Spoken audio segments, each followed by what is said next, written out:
Саламатсыздарбы? Мен акыркы айларда, акыркы учурларда кустуризация темасын көбүрөөк сүйлөп калдым. Адамдардан сурап атам, чоңдордон сурап атам. Кустуризация кандай өттү? Жакшы өттүбү?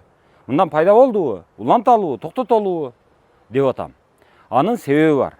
Адамдар айрымдары өзүнчө бул мунун пайдасына кылып атат, же буга каршы кылып атат деген сыяктуу комментарийде жазып атасыздар. Бирок божомолдоп жазып атасыздар.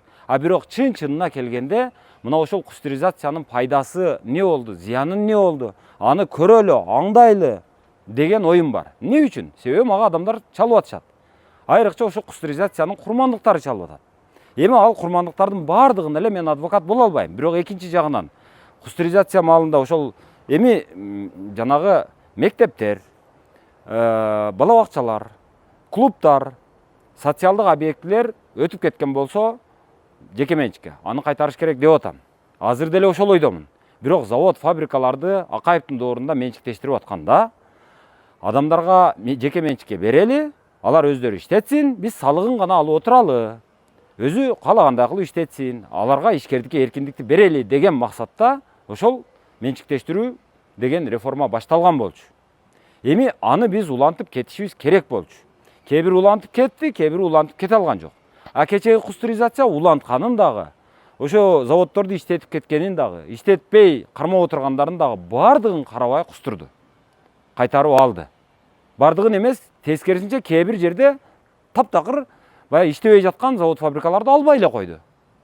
Иштеп аткандарды алды. Эмне үчүн мындай болду дейм да. Мисалы мындан караңыздар. Мынау Кызылкыядан чыккан экен. Аджика деген продукция.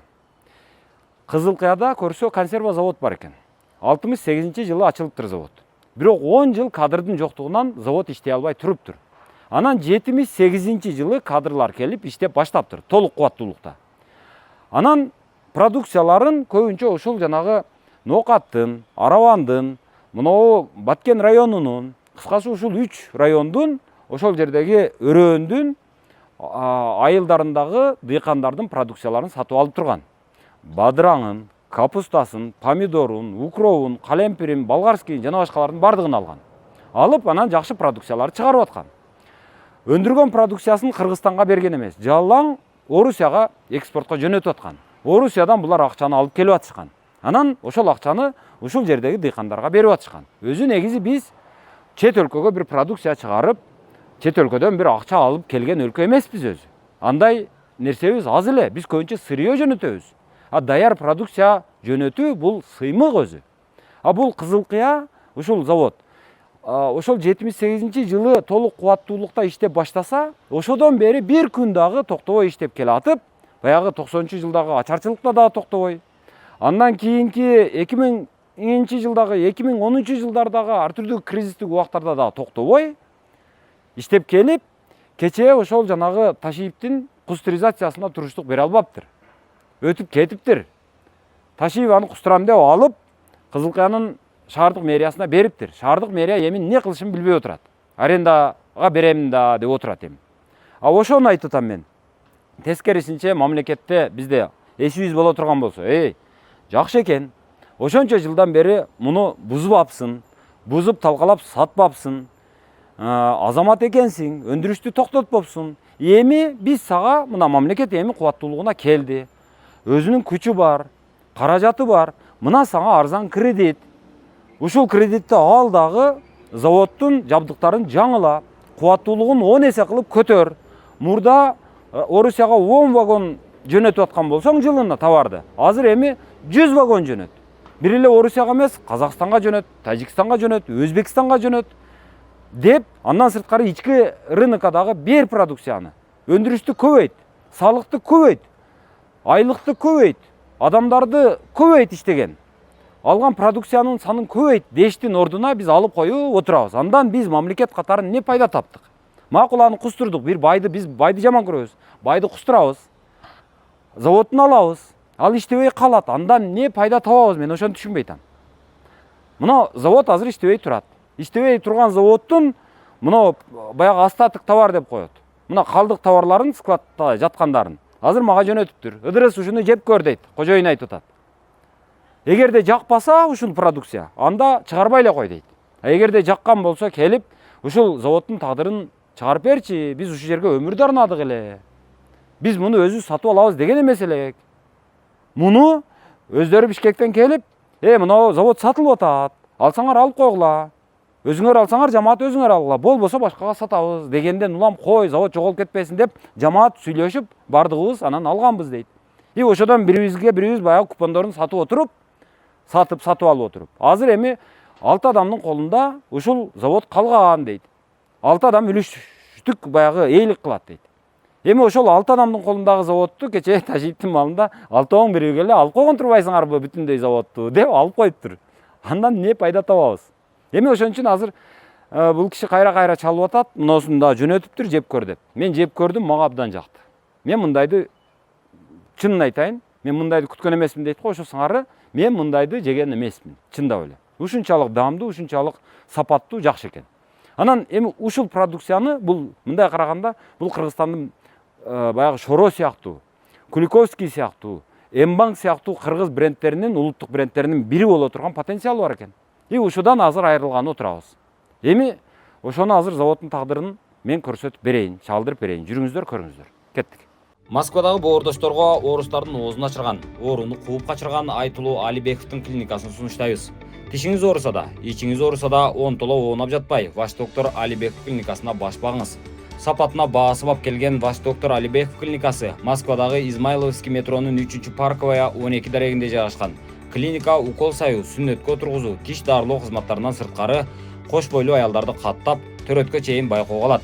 Дарт аныктоого зарыл анализдердин баарын аткарат. Алибековдун клиникасында үй бүлөлүк дарыгерден баштап терапевт, стоматолог, хирург, гинеколог, невропатолог, травматолог, уролог, кардиологко чейинки дарыгерлердин мыктылары топтолгон. Клиника заманбап лаборатория жана эксперттик класстагы УЗИ менен жабдылган. Бул клиника Яндекстеги рейтинг боюнча орусиялык клиникалардын алдыңкыларына кирет. Саламаттыгыңызга сак болуңуз. Бул киши отурат мына. Assalomu alaykum. Qanday? Кандайсыз? Жақсы саламатсыздар. Бердібай деген кишисиз? Бердіғұл. Бердіғұл. Консерва заводдун жетекшісі болғанмын. 78 жылдан бері. Приватизация 93 жыл болды. Ошынан бері бір күн тоқтабай өз бақытын иштеп келдік. Азыр күндө токтоп турабыз. Ошондо сиз учредитель директорбу? Как владелец болуп 5-6 киши болгонбуз да. Мен как главный учредитель. Эми ушул жерден тоо теринен баштайлы. Азыр эл мындай дейт да, эл куз туруш керек дейт. Муну ошол паланчы жеп алды деп эле айтат. Элеп алды деп туруш. Ооба, ошентет. Ошон үчүн азыр муну кантип ушуга ээ болуп калгансыз? Кантип ушул жердин жетекчиси болуп калгансыз? Ошону айтыңызчы. Кантип ээси болуп калгансыз? Эстер таркады. Biz егемендүүлүк алдык. Анан кийин бүт борбордук камсыздоо токтоду. Бензин, баллон, шини кыскасы отуруп алды нөлгө. Ошондо мамлекеттин программасы менен тонолуп, талкаланып кетпесин деп программа түзүп туруп, ар бир ишкадан чогултуп өзүнө сатып ала деди дагы. Баасыны ал кезде рынок деген сөз жок эле. Туурабы? Рубль балансовый баа дейт. Келип карап туруп 10 000 деп бизге тапшырып кеткен. Жок, ол ошо токтоң. Балансовый баа дегенди азыр айтсам эл көп түшүнбөйт. Балансовый баа деген эмне өзү? Балансовый баа деген бул заводдун бага амортизация населения болгондон кийин стоимосту плюс остаток продукции. Токтоң. Аны мен мына кыргызча түшүндүрүп берейин. Балансовый баа деген туугандар мындай экен. Ошол мисалы завод болот, же фабрика болот. Ошол заводдун имараты канча турат? Ага канча акча коротулган, ошону эсептейт. Износун санайт. Износун санайт. Эскирген, эми дагы ремонт кылыш керек деп анын баасын кемитет. Андан сырткары ичинде кандай жабдыктар турат? Туура. Ошолордун баардыгынын баягы мынча копеек деп жазып койчу эле го, астында жазуулар болот эле. Столдордун астында, стулдардын астында 12 копеек, 17 копеек, 20 рубль деп жазылат эле. Ошондойлордун баардыгыны жанагы бухгалтердик китепте турат ошол. 20 стол бар. 200 стул бар. 20 столдун баасы мынанча турат, стулдун баасы мынча, креслонун баасы мынча деп ошол жазылып турат. Онун бардыгы баягы сиздердин книгаңыздарда болот тура. То есть ошолордун негизинде анан кийин жалпы баа турат. Андан сырткары ушул бир завод бир нерсе өндүрүп аткан болсо, мисалы мына консерва завод, консерва өндүрүп атса, сатылбай калган ошол баягы эсептеп аткан учурда сатылып кеткенден тышкары кампада турган жанагы даяр продукцияны эсептейт. Канча консерваң бар, канча банка. Ошонун баасын чыгарат дагы, анан жалпы ошол ичиндеги ошол өндүргөн консервасы, анан имараты, жери, анан андагы ичиндеги жабдыктары. Анан эмеректери, ошонун бардыгын санап туруп баланстык баа деп коет. Ошо баланс баасын чыгарат. Ошол баа канча сом болгон ошондо баалаганда? Эсимде жок, где-то эсимде чындап айтайын, жок осундай. Болжол менен. Болжол менен 35 000 рубль, 350 000 рубль болгон. Где-то ошол кездеги. Бул 90 канча жыл болду да? 93 жылы, бирок рублевой зонада элек биз анда. Сом чыгырлыгы, сом 1-2 жылдан кийин чыкты сом. Бирок ал кезде рыночный деген сөз жок ал кезде. Азыр газоблоктун бекем же бош экенин билиш үчүн биз бир эксперимент өткөрөбүз. Машинаны айдап туруп кайра жылдырып коесузбу? Мына газоблок, ушул оштон чыккан газоблок. Чыкты, бышты, мына жерге коюлду. Мына азыр чоң ушундай оор жүктөр ташыган машина. Айдай бериңиз эми. Айдай бериңиз. Мына ол ось толугу менен ушул газоблоктун үстүндө турат. Бул керек болсо мына дөңгөлөктү дагы көтөрүп турат. Эми өзүңүздөр элестетип көрүңүздөр. Мына бардык нерсесин эске албаганда дагы мына остун өзү, мына дөңгөлөктү кармап тургандын. Жөн эле айтайын, мына дөңгөлөктүн өзү жок эле дегенде бир 80-90 килограмм чыкса керек, өлдү дегенде. А мына ось өзү бир жок эле дегенде 1 тонналык нерсе. А мунун үстүндө жүктү караңыздар. Бул бош азыр. Бош болгондо дагы ушуну көтөрүп атат азыр. Эми ушуну биз айтып атабыз. Бул газоблок бош экен, бул эзилип кетет экен, жүктү көтөрбөйт экен, бир нерсеге ийилсең кармай албайт экен деп атабыз. Андай эмес туугандар. Мына жаракка кеттиби? Жок, сынган жок, эзилип калган жок, отуруп калган жок. Болгону мына ушул эң жүк көп түшкөн жер бир аз нагрузкада бычыйып деформация болгон. Болду, башка эч нерсе болгон эмес. То есть ошол балансовый бааны ким аныктап берди эми сиздерге? Аны келип комиссия түзүлгөн, Бишкектен келип, мен жок элем ал кезде шаардагы жетекчилерден чол комиссия түзүп туруп, общий кагазга түшүрүп туруп, бала аны кетишкен дагы каласаң алгыла деген бүттү. Сунуш болгондачы. Мисалы мен бизге саат же тиги сатып айткан эмес, биз алып келип алгыла. Максаты тонолуп кетпесин, талкаланып кетпесин. Себеби ошол жылда уже ачык-ачык башталган, чын айтканда. Кайерге барсаң темир рудамай, кирпич рудамай болуп, ошону туура кылган экен, биз ошол бир болтун чыгарып сатап калдык ушуга чейин. То есть азыр ошо ойдон турат. Ошо ойдон турат, көрөбүз. Азыркы баасы канча эми мунун? Кече азыр өткөрүп алды деп атасыз. Канча сомго менен өткөрүп алды? Ага көңүл бурбапмын, өздөрүн чачып берди, каалаган бада кылып, фотолошия кылып. Ол баягы интернетке чыкканда баягы эме болуш керек да. Кызылкая шаарынан мынча миллион сомдук мүлктү мамлекеттин пайдасына өткөрдү. Бизге айткан жок. Жөн эле ушундай болду деди, бүттү. Мына мисалы автопогрузчик. Эсирден калган оңдоп, соңдоп ар жерден алып келип миндирип атабыз. Мисалы да. Мына мисалы ошол эсермел бекер өзү. Давно списан, бирок иштеп атат да. Вот. Так. Азыр процессти көрөйлү. Салам алейкум. Бул жер завод беле бул. Консерв завод эле ушу баткен эмес, ал юктагы эң бир эски да болсо, бирок сонун иштеген чыгарылды. Мен ошол кезде эмне чыгарат эле? основной томат переработка. Бардык где-то 43 вид продукция чыгат эле. Сок томатын, томатный паста, кыскасы бүт банка салынат нерселер. Завод беш үчүн аябай чоң эме болуш керек да. Бул заводдо дегидей масштабы бар. Коммуникация болуш керек, Ошондой масштабы барбы? Масштабы, площадь, немеси, инфраструктурасы бар даяр. Ошол баягы Котельни бар, канализация бар, су бар, свет бар, здание бар. И айланабызда мощнейший хозяйстволорчу, дыйкандар. Ооба. Бул жагы раван, баткен, бул жагы жал, ноохат. Любой продукция бар. Только иштеш керек и сатыш керек, көрбөй айтканда. Мына ушул 68-жылы бүткөн завод. Мына көрдүңөр, азыр зыңк айтып турат ушу. Токтоду. Былтыр бул малда bir günde 7-8 ton badın жетелек. Шағырған студенттер. Безработный келіп іштейділер да, тілші қыладылар. Россияға кетеміз деп, шул жерде істеп, жол кер іштейді. Азыр мына қара көргенші. Полный тұрады, мертвый. Бұл жерде азыр сиздер сезбешиңиздер мүмкүн, мен сезип атам азыр. Баягы туздалган бадыраңдын, туздалган помидордун даамы жыты келип атат азыр. Мен жыты гана калып турду. Эме, дұрыс. Ошол 25 жылда biz 8.000 tonna badın işletip. 8.000 tonna bu 120 vagon. Birden dikkanlar terip biz bunu birden Kanal Banka salgamız. 25 yılda sanıp gördüm. 120 вагон бадырам. Айтшың өлі де. Қарап көр, 120 вагон бұл 3 қорыңа жетеді да. Турабы? Шундай екен да. Шуны işletip келгенбіз. Ең күчүндө турган маалында, гүлдөп турган убагында канча адам иштеген берди? Где-то бұл жерде 250 адам. Асуннан студенттер келчі.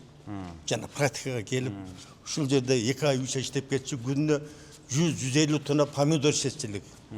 Бирок мен как специалист, инженер-технолог именно ушул боюнча биз келгенге чейин бул завод иштей алган эмес. Себеби кадр жок болгон, анан совхоз өндүргөн бүт ош фруктун апарып ферганы концерт завод берчиген да. Өзбекстанга барып калтак жеп айтпакчы. Өздөрү батпайса, бирок биз келгенден кийин бул жерде иштеттик. 90-жыл мен биринчи месттен алдым да, мага сертификат беришкен Жигулиге. Ал жок алганда эмес. Жигулиге бинген адам ал кезде билбейм эмне деп айтса болот элечи. Ушундай неме жеткенбиз да. Жигули алган сен. Жигулиди бердип, андан кийин приватизациядан саттык да, эмне кылабыз аны? Туурабы? Вот. Кыскасы мына ушу сек көрдүңөр, полный турат да мына. Эми азыр аренда төлөйсүн деп атат. Аны токтоң, өткөрүп алганда кимдин балансына өттү бул? Шаардын балансына өттү биздики. Шаардын балансына өттү. Шаар эмне кылам деп атат эми? Шаар аренда алып тирчек кылам дейт. Башкы ишинсе кыла албайт. Өздөрүнүн адам жок иштеген отат шаардачы. Азыр шаар эмне кылат айтайынбы мында? Шаар мына эмелерди кесип мына эмелердин бардыгын, мисалы мыналардын бардыгын кесет. Мыналарды кесет, эскирип калыптыр деп. Бир комиссияны түзүшөт. Кесип туруп анан кийин темирге сатат. Анан ага бирөө жакшылап байыт, үйпүй салат, жакшы машина тебет. Андан кийин эмне кылат? Площадьты мына жер аянты бошойт. Бошогондон кийин анан баягы бул жерде мен пескоблок чыгарат элем деген бирөө келет. Жыгач сатат элем, арматура сатат элем, пеноблок чыгарат элем, газоблок чыгарат элем дегендерге в лучшем случае ошондой производствого эмеге бериши мүмкүн. Бирок аны кылайын десең бул жер чаңыйт. А мына айланасы жанагы жилой бул жер. Анан ага болбойт. Анан элдер арызданып чыгат. Кудай билет, бул жерге арматура чыгарам деген бирөө келип алган болсо, капкара кылып түтөтүп аткан болсо, анан кийин мыналар айылдагылар мына эмелер шаардын ичиндеги тетиги жакта аркадагы көп кабаттуу үйлөр бар. Алар арызданып чыга турган болсо, дагы конфликт. Анан кийин отурабыз, анан эмне кылсак экен эми деп. Анан эмне кылабыз? Базар кылабыз. Же болбосо гикке же бузуп гикке деп баягы эмеге бир курулуш компаниясына жерди сатабыз. Анан кийин ушуга окшогон өндүрүштү жеп алып, анан эртең покту жейсиңби дегендейге туура келет да. Анан эмне кылабыз дейм да. Андан Баткенге келсе чоңдор.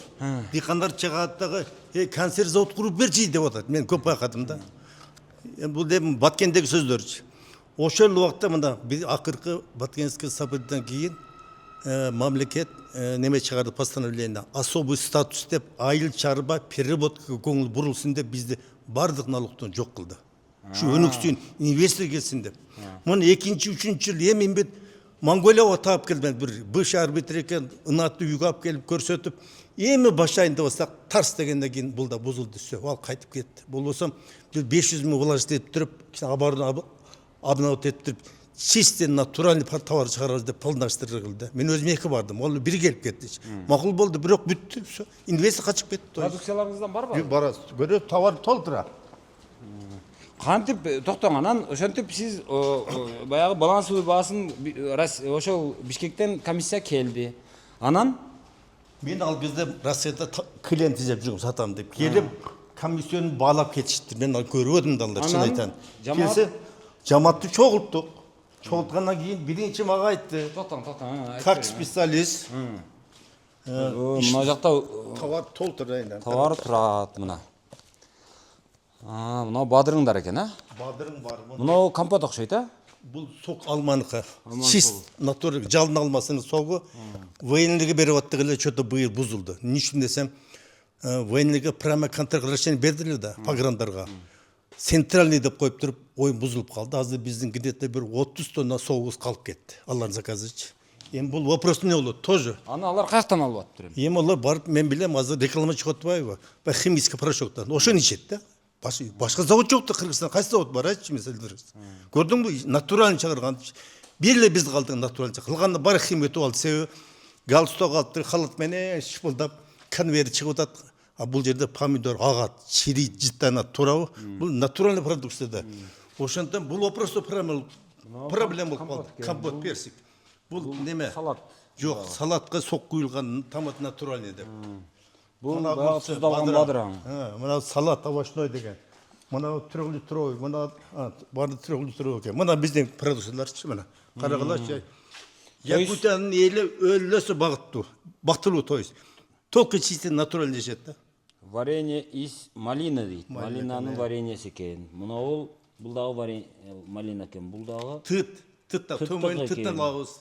Клубника, вишня, абрикос, бул калампир. жалаң калампирдин өзүн туздапсыздар, а? Бул эми кире турган нерселер барлыгы. Мынау алманын согу экен. Алман сок, чисто натуральный сок. Бул ачуу гиластыке. Кара гиластыке. Кара гиластык. Мына одоңор Атайда Россиядан алып келген 5 литр банкаларчы. 5 литр. 5 литр. Мында жок эч, только бизде бар. Мунун өзүнүн клиенттери бар да. Ойбой. Мына товар, пожалуйста, канча? Мына нак томат окшойт булар, а? Бул аджика. Жана картишке соус коюп чекесинде жейсиң го. Мына шундай немечи. Аджика. Наркыларчы, мына каралар. Булар вишня компот болсо керек. Бул вишневый напиток экен. Ачуу гиластын согу да куюп айтканда кичине суу кошуп туруп неме кылып бул именно заказ боюнчачы. Туздалган помидорлоруңуз көрүнбөйт го? Туздурган помидорго неме жок. Быйыл бир аз бадырын жактыгы ошо токтоду да турат ана. Мына эмне кесилген тура алганбы? Анча-мынча заказ бергендер бар, арзан деп. Ошого чыгат. А так бул эмеси жок мунча.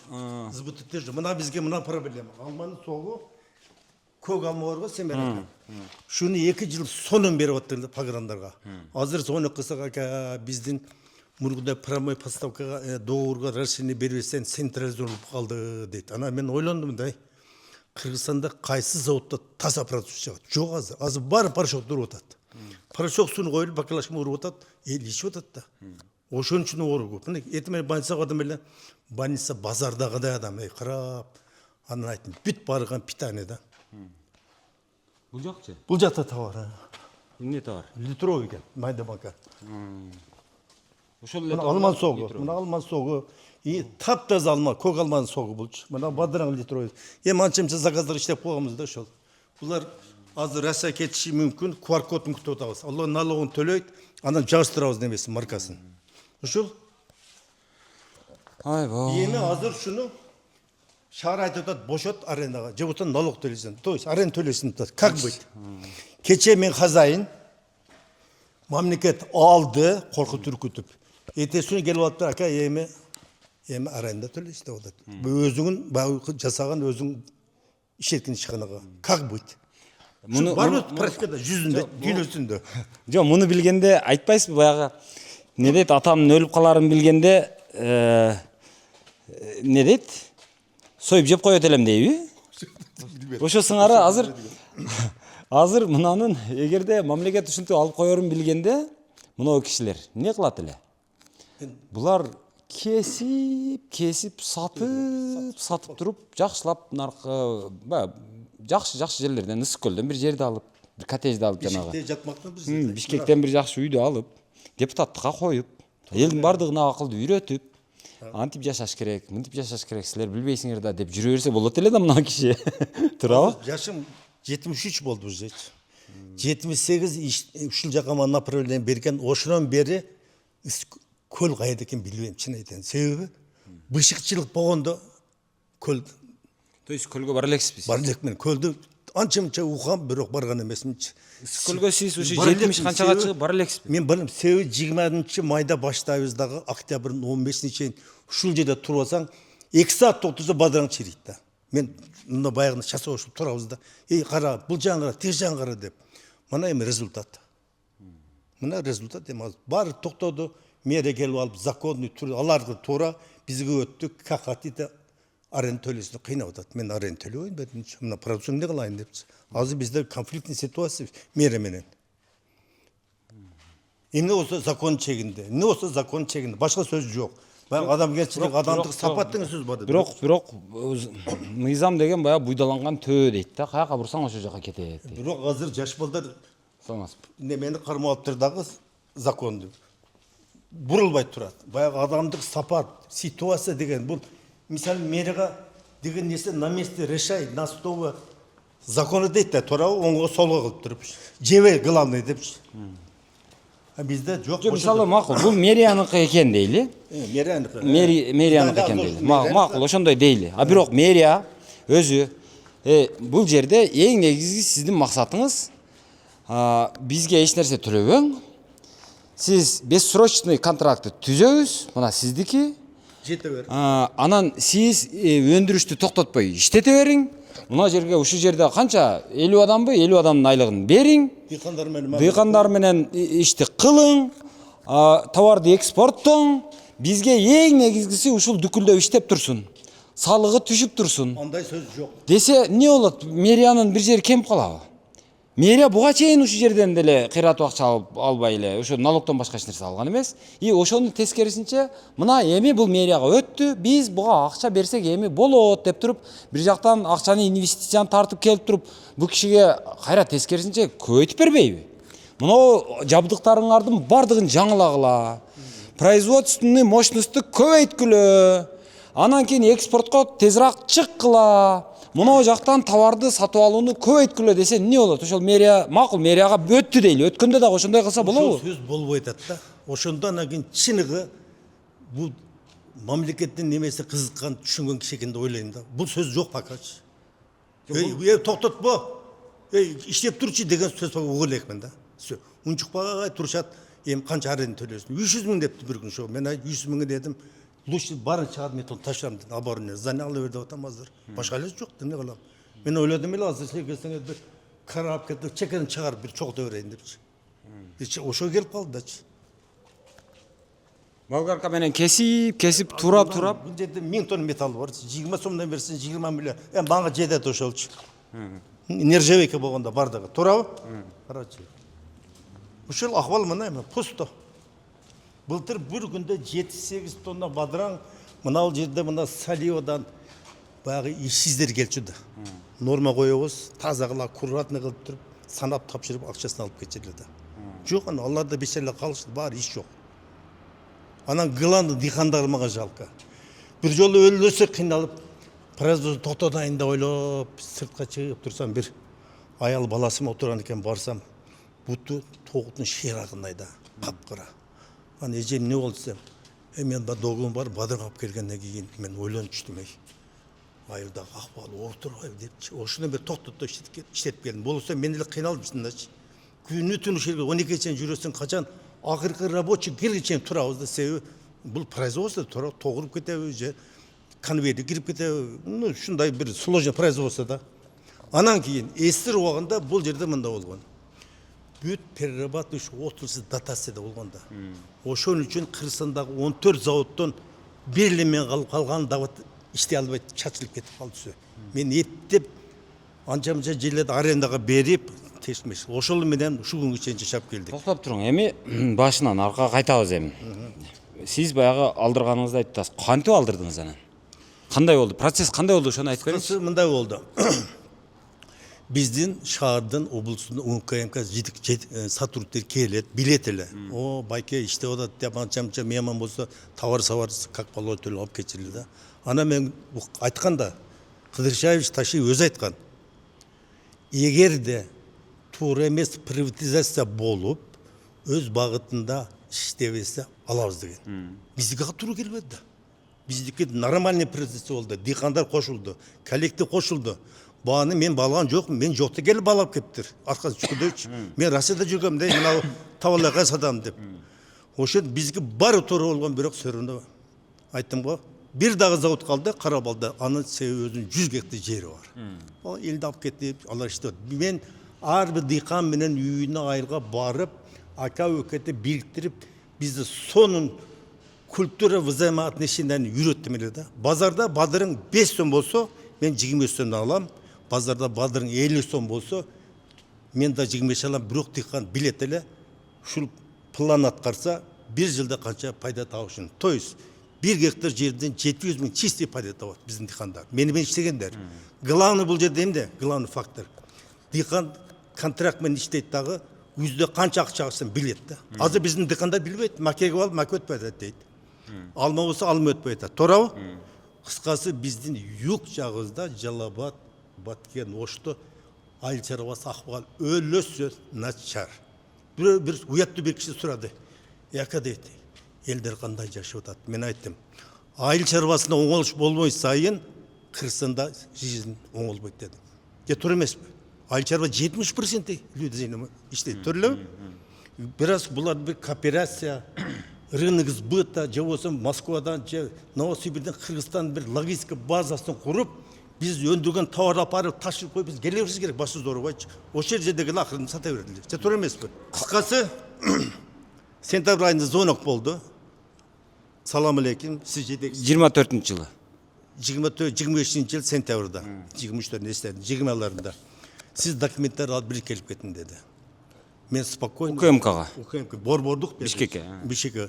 Men spokojno болдым себебі biz hiç қандай правительство болған.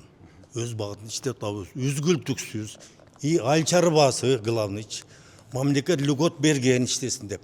Спокойно барғаннан кейін кіргенде айтты, ака деді, команда болды, бүт ешқылына тапшыра алсыңар деді. 4-5 күн жүрдім. Еттен кел, кеч кел, барсаңыз шындай. Егер мақұл болсаңыз, статья сізге любой тап береді деді. Тап береді. Тап береді, статья бар деді. Ана кейін ол издана көргенде мен уже шок болдым. Жаңы издана көргенсіңер бе? Көрген. Ішін ой, Пентагон дой. Соның ұлынған ақшаны чаптаған соның ұлынды. Ана кейін екінші күні неме қалып барды? Следственный отделге. Bir 100'de adel var ki следователь. Aslında, по-моему, siz okşuydu. Kişimen жүреді адамдар. Әрбір басқан жерінде текшер, идің бар, жігін бар деп қысқасы ошол жердегі ауыра мені шокқа алып келді. Мен ойладым, все, Қырғызстан, значит, одарылып тұр дедім дағы. 3-4 күннен кейін ана мақұл болдық, не қылауыз анчы. То есть неге мақұл болдыңыз? Тапшырасың деп, біреу бетіне қарап сөйлеп еткенші. Документте кішіне қарамыш болды, бірақ оқанам жоқ. Тапшырыс керек сөз, бізге жоғынан команда болды деді. Бүтті ана сөз, келдік. 3-4 қол қойды. Өткөріп бердіңіз. Телефон менен дау деп тұр, тезірек батырақ, жарым саат уақыт деді сөз. Бүтті үші менен. Көрсе біз правое поледан шығып кетпіз да. Азы кирдик деме, тура қайрач. Азы мен ойлап. Мен айта албайым кирдик деп. Кирдик, емі. Оны ошол правовой полядан мынантип кайтып чыгарып кеткен ташип гана кетти, а бирок ошол кайган бойдон жок кайра ордуна ошол жолго кайра мурдагы жолго мындай мынау сот деген бар, прокурор деген бар, мынау мынантип текшерилиш керек, анан сот болуш керек, анан сотто анан далилдениш керек, мынау чындап эле мыйзамсыз экени далилденсе анан кийин кайтарып алабыз деген сыяктуу нерсеге келе элекпиз да. Эми бирок мен айтам да, бул жерде главный туура эмес сатылган деген жерге бир да неме обращение болгон жок да. Жөн эле колмо түштүң бул как хочешь. Кете албайсың ал жерде. Мен ошонун бая башында келгенде сурадым сизденчи. Кантип бул жерди менчиктештирип алгансыңар деп. Канча адам азыр ээси канча? Анан канча адам кантип менчиктештиргенсиңер? Канча акча төлөгөнсүңөр? Кантип төлөгөнсүңөр? Ал акчаны каяктан алгансыңар? Муну төлөш үчүн. Ошолорду айтыңчы дейм. Эми ал уже 35 жыл болуп кетти, туурабы? Эми анча-мынча неме кылып калам, эстеп калам. Эми жана айттым го. Ошол эстир бузулганда завод иштеп калсын деп мен Россияга көп барчылам да. Клиент издеп, эски Челябинск, Свердловск, полный криминал Россияда хаос болуп турганда барып жүргөндө комиссия келипти, программа түзүлгөн. Кайптын малында менчиктештирүү программасы башталган. Эми ошо малда эми айтып берип коем да, азыр көбүнчө жаштар түшүнбөйт. Ошо малда эми чынын айтканда ачкачылык болчу. Анан мисалы мына жерде бир производство боло турган болсо, анын кайсы бир бөлүгү Орусиядан, кайсы бири Казакстандан, кайсы бири Түркмөнстандан, кайсы бири Өзбекстандан келчү. Алар өздөрү токтоп калган. Алар өздөрү токтоп калган. Анан кийин ал продукция мисалы келбей калган, мына туташ үзүлүп калган. Үзүлгөндөн кийин бир компоненти жок боло турган болсо, производствого чыкпайт ал. Анан бардык заводдор, фабрикалар лык эле кан бугандай токтогон. Токтогондон кийин адамдар ишсиз калган, айлык ала албай калган, акчанын куну кеткен. Ошондой болуп аткан учурда элдер ачка калган. загаранан жеп жашаганбыз 90-жылды деп ошентебиз. Ошол маалда анан Акаев мындай кылган. Жанагы менчиктештирүү деп туруп программасын эме кылып жарыялаган. Анан ошол менчиктештирүүнү жарыялаган максаты көрсө, ал ошол маалда Акаевдин бир мындай туура жагы дагы, туура эмес жагы дагы болгон. Туура жагы менчиктештирүүнү кылып, ушуга окшогон имараттардын баардыгын сактап, кайрадан ошол адамдар өз күчү менен чыгып кетсе жакшы деп үмүттөнгөн. А бирок баардык эле жерде ал үмүт акталган эмес. Себеби адамдар көрсө, мурда бирөөнүн колунда иштеп көнүп калган адамдар өздөрү жетекчиликти, жоопкерчиликти өзүнүн мойнуна алып, анан баягы рынокты, сбытты жанагы колуна алып кете албайт экен. Ошонун айынан көп заводдор анан кийин эмне кылышты? Ачка калды, менчиктештирип алышты. Алган менен анан эмне кылат анан? Алып анан кийин эмне кылат? Ачка бирдеме жеш керек. Кытайга темир алып башташты. Анан эмне кылат? Мынага окшогондорду чиргендерин кесип туруп, анан Кытайга, анан арматурага, Кытайга металлоломго анан кийин беришти. Ошентип анан курук жылаңач зданиялар калды, имараттар калды. Ичиндеги станоктор, цехтер, конвейерлер, моторлор, мотордун ичиндеги жезге кетти. Латунга кетти, темирге кетти. Ошентип анан кийин биз баягы курук зданиядан башка эч нерсе жок калдык. Анан секин Кыргызстан ирдене баштагандан кийин, анан монантип анча-мынча монантип сакталып калгандар, сакталып, эптеп ошо жамаатын сактап иштеп атышты. Бирок андан бери 30 жыл өттү, 30-35 жыл өттү. 35 жылдын ичинде Кыргызстан баягы өзү күчүнө туруп, анан нарагын карап, берагын карап, мына жактан мынтсек болот экен, антсек болот экен деген осознаниянын өзү келиши үчүн адамга убакыт керек экен. Ага бир көбүрөөк мисалы бир 20 жыл, 10 жыл керек экен, балким муун алмашыш керек экен. Ошондон кийин анан ушунча ресурс турат. Мына жакта эл турат. Мына эл жанагы самопал, жанагы кустардык шартта жаралган, жанагы анау туздалган бадырыңдарды жеп отравление болуп атышат. Бизде интеллектуалдык жанагы эме база бар, технологдор бар, техника бар, конвейерлер бар, дыйкандар бар, ресурс бар, сырье бар. Анда ошолорду бардыгын мобилизовать этип туруп эле бир жерге уюштурбайлыбы ушул жерге? Анан кийин баягы бир жакшы бренд эме кылбайлыбы, чыгарбайлыбы? Анан Ыдырыска окшогон бир блогерди чакырып келбейлиби, акчасын төлөбөйлүбү, рекламаны кылдыралы дагы. Анан кийин эл ушу биздин продукцияны жеп калса, көбүрөөк өндүрүп калсак, биз дагы байысак, салыктан көбүрөөк төлөп калсак деп ойлонуш үчүн дагы бир нече жыл керек экен да. Ошончого эми келип, эми ошону түшүнүп, эми ошол түптөлүп баштаган маалда Камчыбек Ташиев деген баатырыбыз чыкты. Анан ал баатыр келди дагы, булардын бардыгы туура эмес менчиктештирилген. 2-3 адам алып деп 2-3 адам алып алыптыр деп туруп, анан кийин канча адам алгансыздар? Башында bizde где-то 80 адам болгон. Себеби 2 крестьянский хозяйство. Ар биринин 50 адам, 100 адамбы, заводтон бир 12 адам. 112 адам алган. Анан главный эми адамдар ал кез оор заманда сатып алыш эмес, нанды ойлогон заман болгондо, чын айтыш керек деп, туурабы? Анан бери эмне болду? Бири кетет, бири бизнеске, бири көчүп кетти, бири родина кетти деген акыры бири-бирине алыш бериш болуп туруп, азыр 4-5 киши калдык да. Азыр эң чыдагандар калды, биртом эң бир керектүүлүү калдык да, ошол. Акыбал ушундай азыр. Анан ошентип анан азыр эми ошол 4-5 киши калып, анан 4-5 кишинин ичинде да күрөш болуш керек. Алар баягы мүлк талашып бүтүш керек, өз ара. Бөлүшүп бүтүш керек. Мүлк талаш болот, анан мүлк бөлүшүү болот. Бөлүшкөндөн кийин акциялар мынча пайызы сеники, мынча пайызы меники деп жанагындай кылып, ошол же болбосо бир кожоюн бардыгын күчтүүлүк кылып алыш керек. Алгандан кийин анан баягы Акаевдин оюндагыдай өзүмө дегенде өгүздөй күчүм бар деген нерсе анан бир адамдын мойнуна жүктөлгөндөн кийин анан ал адамдарды чакырып келип, окутчусун окутуп, үйрөтчүсүн үйрөтүп, анан кийин ишке салып, анан бир демени бир өндүрүштү түптөгөндөн кийин анан ошодон бирдеме жаралмак. Бирок ага мынау азыр булар жеткен жок. Булардын мындай алганда жанагы улуттук коопсуздук кызматы буларды союптур. Эми макул союлуптур дейли. Ал эмне негизинде союлду? Мен ошону эч эме кылам да, мен ушул кыргыздар ушунчалык бир интеллектуалдык жактан дагы жарды окшойбуз дейм да. Бирибиз дагы чыгып, ушул кустуруу туура болуп атабы, туура эмес болуп атабы, ал эмне негизинде болуп атат? Анын бир рамкасы болуш керек эле. Мынау каралар куссун, саясатчылар куссун, чиновниктер куссун, бирок мынау производственниктер алар өздөрү алса, иштетип атса, анын ошо кантип менчиктештирилген эле, ошону бир катар юридикалык мындай бир карап көрөлүчү, калыс карайлы деп карап, караш керек деп ошону вот ошону кароону талап кылганга башы жеткен бир юристибиз чыкпады. Азыр мындай карасаң, заслуженный юрист, дагы эмне ушундай мамлекеттик кызматтын 1-класстагы кызматкери, 1-класстагы чин эмеси, жанагы кеңешчиси деген сыяктуу мындай эмелерди беребиз. Макамдарды, чиндерди бири-бирибизге беребиз. А бирок ошол кишилер чечүүчү учурга келгенде бирөө чыгып туруп, бул туура эмес.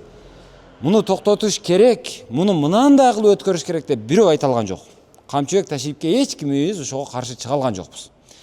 Ташиев ошол орчусун, орду кечти, ушундай болду, өткөрүп алдык деди, кол чабуулар болду карапайым элден, азамат эле азамат деп. А бирок анын кесепети кандай болду? Кесепети мынантип, мына саратан азыр. Бардык бышыкчылык, мөмө-чөмө төгүлүп жатат. Муну азыр алып ушул жерге консервациялап, анан кийин ушул жерден адамдарды иштетип айлыгын берип, салыгын төлөп, экспортко чыгарып, пайдасын алып келип, мына жерге анан баягы жабдыктарны жаңыртып, промышленный баягы эмени өндүрүштү күчөтүп, ушундай кылам деген эме жок да азыр. Азыр мисалы консервалар бизге каяктан келип атат? Россиядан келип атат, Беларусиядан келип атат, Казакстандан келип атат, Өзбекстандан келип атат. А биздин акча каяка кетип атат? Ошолорго карап кетип атат мынантип. Ошого бардыгыбыз акчабызды сыртка берип коюп, өзүбүз оозубуз ачылып, анан Орусияга барып эшек болуп иштеп жүрөбүз. Эми ошону токтотуш керек да, аны токтотуш үчүн мынага бир башкача мамиле керек эле. Ошол мамиленин тескерисинче биз кайрадан колхозду кура тургансып, кайра алдык. Анан эми кандай болот? Эми мен билбейм. Азыр мэрияга өткөрдү деп атат. Мен кайра кайталап айтам. Мэрияга өткөрүптүр азамат. Макул. А бирок мэриң ушуну, бул биздин завод эми. Эми ушул жерге мен мэриядан мынанча акчаны кредит кылып болсо дагы берейин.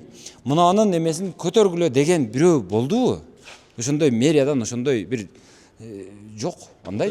Андай жок болсо, ал мэрлер жанагы эптеп бирөөнүн көзүнө көрүнүш, анан кийин эптеп жанагы эл бир жерде видео тартып, мага окшогон бирөө келип туруп, могу жерде тротуарың жок экен десе, тротуар куруп коюштан башкага башы жетпей атса. Ошого дагы толук башы жетпей атса. Анан кийин мынага окшогон чоң промышленный баягы объектилердин бардыгын мэриянын колуна бердиңер. Мейманканаларды берип атасыңар, ресторандарды берип атасыңар, кустурдук деп. Мындай чоң заводдорду, фабрикаларды берип атасыңар. Мэрлериңер эптей алабы эми ушуну? Эптей албайт. Өзү негизи чын-чынында мындай бир нече жолу далилденген нерсе бар. Мамлекет өзү чоң ууру болот деген сөз бар. Себеби мамлекетте аны бир чиновник башкарат. Чиновникти дагы бир чиновник о жерге коет, дайындайт. Ал айлыкка иштеген бир бечара болот. Анан аны контролдогон дагы бир айлыкка иштеген бир көзөмөлчүлөр келет. Прокуратура келип текшерет, пожарный келип текшерет, архитектура келип текшерет, экология келип текшерет, счетный палата келип текшерет. Ошонун баардыгы келип текшергенде алар жөн кетпейт. Алар сөзсүз бир кынтыгын таап кетет. Алар келет дагы мына жериң чирик экен дейт. Эртең кулап түшсө эмне болот? Мынанча штраф дейт. Санэпидстанция келет дагы мына жериң жакшы жуулбаптыр дейт. Ал текшерип, ал эмесин айтат. Же ишиңи сотко өткөрүп коеюнбу дейт. Прокуратурадан бирөө келе турган болсо сөзсүз нарушение табат чиновниктен. Ошол бир заводдун директорунан, мамлекеттик заводдукунан. Эсеп палатасы келе турган болсо ол деги эле жөн кетпейт. Ал сөзсүз бир нерсени таап кетет. Тапкандан кийин эмне кылат? Кабинетке кирет, отурат. Бул бичара чайды коет баягы директор, мамлекеттин директору. Шеп не болду десе, анан берки элпеңдеп атса, анан айтат. Мына нерселер бар экен дейт. Так карайт да, эмне кылабыз эми дейт. Сотко өткөрүп кое берейинби? Сотто өзүңөр чечип аласыңарбы? Же ушул жерден бүтүрөбүзбү дейт. Дегенде, жо шеп, бүтүрөбүз ушул жерден дейт. Кандай кылабыз анда? Десе, эми мындай жолун кылып койгула дейт. Анан ырымын дейт. Анан кандай кылайын десе, кагазга мынтип жазып туруп $5000 деген сөздү жазып коет. Анан кийин $5000 ал каяктан табат? Бирөөдөн карыз сурайт, эртең менен бүскүн берейин деп. Анан ошентип берет, наркын узатат. Анан ал карыз төлөш үчүн мына жактагы өндүрүштөн бирдемени урдайт дагы, урдап апарып наркын карызын берет. Ошентип эми карызын төлөп бүтсө, анан эртеси дагы бир текшерүүчү келет. Кече ошентип счетный палатаны жөнөтө турган болсо, эртеси прокуратурадан келет. Ал дагы алып кетет. Мен счетный палатадан кедей бирөөнү көргөн эмесмин. Прокуратурада иштегенден бир кедей кызматкерди мен көргөн эмесмин. Макул иш, макул беркилерге бербей мен сотто чечишем деген болсо, мен бир кедей сотто көргөн эмесмин. Сотто ушундай бир иш менен боло турган болсо чечилип кеткенин көргөн эмесмин. Тескери чечилгенин көргөм бирок. Анан ошондой болуп аткан болсо, мамлекеттик машина ошентип иштеген болсо, мамлекеттик мекеме кантип өнүгөт, өнүкпөйт да. Мамлекеттиктерден азыр кайсыл мекемелер бар? Аэропорт бар, Мегаком бар, жанагы Кумтөр бар, анан кийин жанагы эме бар. Ош мамлекеттик университети бар. Ошондой университеттер, окуу жайлар бар. Саналуу. Башка эч нерсе жок. Анан ошол Ошму сапат жагынан ушунчалык жыргатып кеттиби? Жок. Ошмуну саайм дегендер мына прокуратура саайт, Счетный палата саайт, депутаттар саайт, министрлер саайт, бардыгы саап атат. Мен аны өз көзүм менен көрүп, угуп, билип жүрөм. Ошон үчүн Ошму эч качан өнүкпөйт мамлекеттин колунда турган маалда. Мен мына бөркүмдөй көрөм, мен ачык айтайын. БГУ өнүкпөйт. Улуттук университет өнүкпөйт. Мегаком өнүгүп жыргап кетпейт. Билайн мамлекетке өттү, ал дагы жыргап кетпейт. Телеканалдар мамлекеттеги жанагы КТР, МТР дегендер өнүгүп кеттиби? Жыргатып ошо КТРди көрүп жыргап атасыңарбы? Өнүкпөйт. Себеби ал дагы мамлекеттики. Анан ушинтип жүрө турган болсок, мисалы, ал жанагындай болбойт. Мисалы, бизден дагы тоталитардык мамлекеттер бар. Кытай. Кытай дагы бизчелик кылган жок. Кытай айтты. Мынау тамекини өзүм өндүрөм, өзүм сатам, сен аралашпайсың деди. Элге айтты. Эч кайсы бийлик аралашпасын деди. Бизнесмен башкаң аралашпайсың деди. Өзүм сатам деди. Ошо директорун койду, алар өзгөчө көзөмөлдү койду. Тамеки, чылым Кытайда мамлекеттин колунда. Алкоголь, аракты өзүм чыгарам, өзүм сатам деди. Аралашпайсыңар деди. Башкасын алгыла деди. Башкасын бүт өзүңөр чаргыла деп койду го. Не үчүн биз жок дегенде ошо Кытайдын эле тажрыйбасын алып, мынаны өзү эптей албайбыз мамлекет баары бир. Биз бардыгын өзүбүздүн мойнубузга ала турган болсок, СССРге окшоп бир күн кулап калабыз, банкрот болобуз дегенге өтүш керек да. Жок, аны кылбадык. Азыр мисалы мына жакта мен азыр мунун продукциясын мен көргөзүп берейинчи мен сиздерге жөн эле. Мен уруксат, мен баягыда эмени ушул Кызылкаянын бадыраңын бир жолу бир Ошто сатылып калды.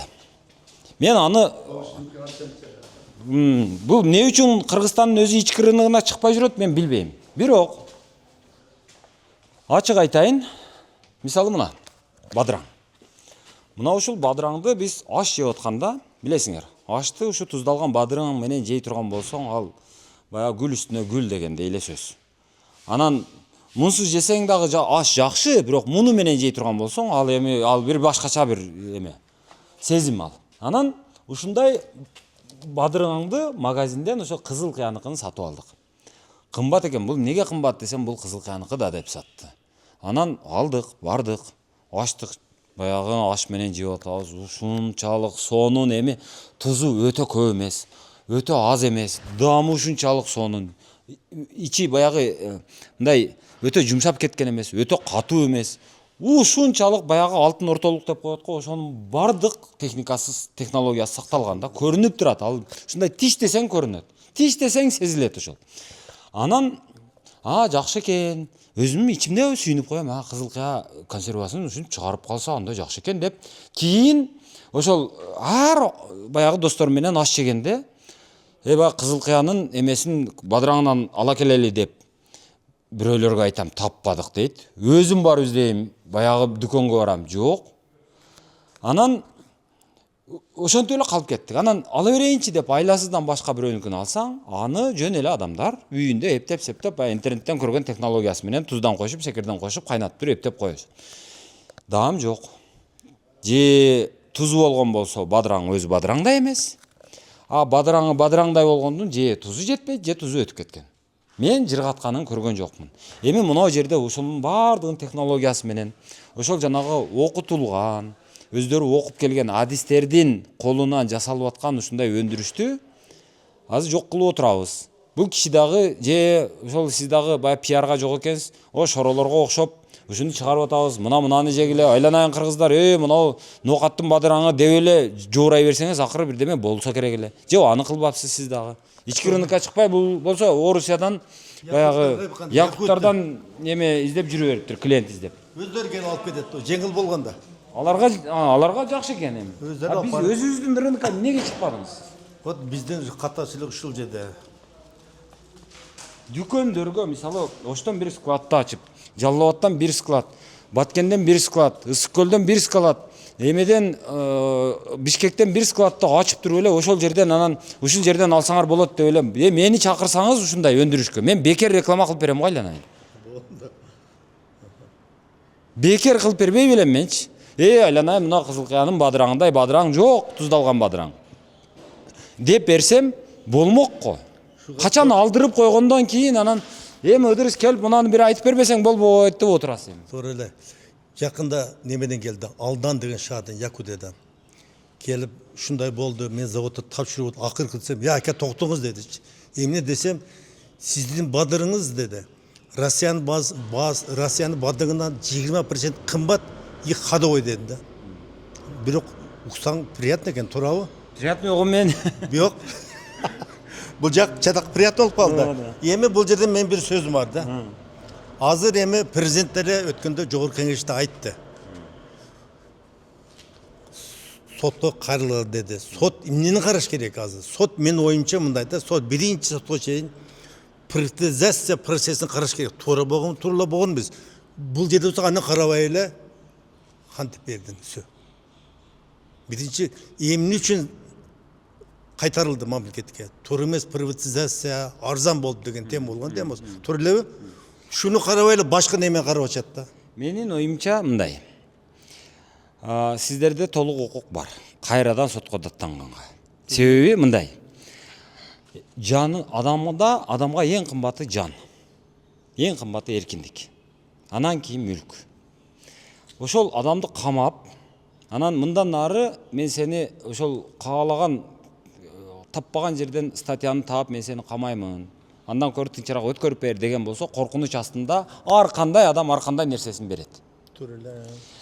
Ал деген сөз бул зордоо менен, кордоо менен, мажбурлоо менен, коркутуу менен, күч колдонуу менен мамлекеттин жанагы машинасын, пистолетин бул кишинин чекесине такап туруп алды деген сөз. Ал далилдештин кереги жок.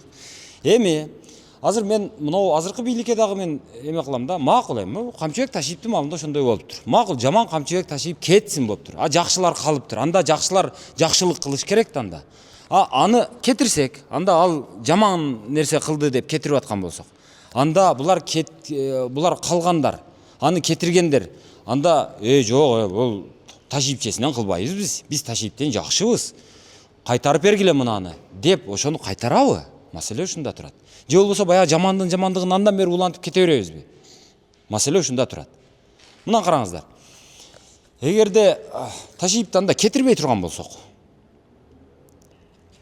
азыркыдай, мисалы, эгерде Ташиевдин баягы иштерин улантып кете бере турган болсок, анын иштерин туура деп эсептей турган болсок, анын бир дагы ишин кайтарбай турган болсок аркага, анда Ташиевди неге кетирдик анда?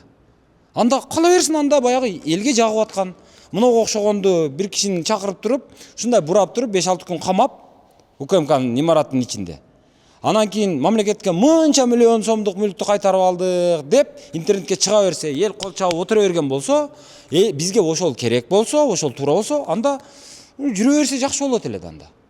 Ал буларды өткөргөндөн тышкары эмне кылат эле? Камчыбек Ташиев, көзүңдү ачкын деп урушат эле чиновниктерди. Пара алган болсоң деп ошол жерден алып кет деп 5-6 тонну камайт эле. Элдин баардыгы дейт элек, жыргайт элек ошону көрүп. Болсо Ташиевдей болуш керек дейт элек. Анда ошентип жүрө бербей эле анда. Ошон үчүн азыр мына жерде биз баягы Ташиевдин ошол өзүнө дагы, анан өзүбүз анын кеткенине дагы, анан анын кылганына дагы, мына кустуризацияга дагы бир жакшылап анализ кылышыбыз керек туугандар. Анализди кылып, ал туура кылды десек, анда уланталы. До конца уланталы. Мен жана атын атагандар башкалар дагы кусsun анда. Ошо маалда завод фабриканы менчиктештиргендин бардыгы кусsun анда. Туурабы? Ошо маалдагы мына айрыкча чиновниктер, жанагы Мурз Ибраимовдор мисалы, кусsun. Наркы Мамашевдор мисалы, ошо жерде бир автомектепти менчиктештирип алып, азыр ресторан, кафелерди куруп алып жыргап отурушат. Ошолор дагы кусsun анда.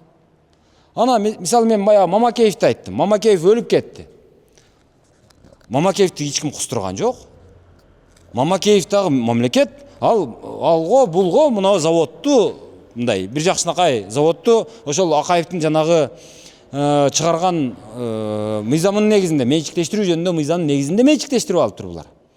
А бирок Акаев эч качан жанагы оорукананын өлүкканасын, моргун менчиктештирип алып ошол жерге үй салып алсаң болот деген мыйзам чыгарган эмес.